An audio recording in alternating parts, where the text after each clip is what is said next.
هواي أحداث ما ظهرت للإعلام،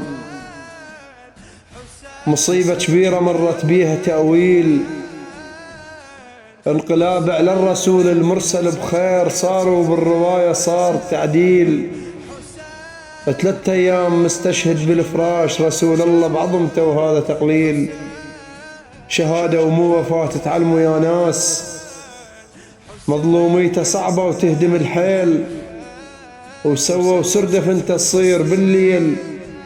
شنو من حقد هذا وصار تأجيل، الوادم ما درت ما عرفت الصار، حضرت جوال ما بالأمر تسهيل، وعرفت ناس نستشهد لما صار. أصوات المساحب آخر الليل، أبو ذر وعلي وسلمان و2، ذولا تكفلوا بالدفن يا جيل، ذولا تكفلوا بالدفن يا جيل.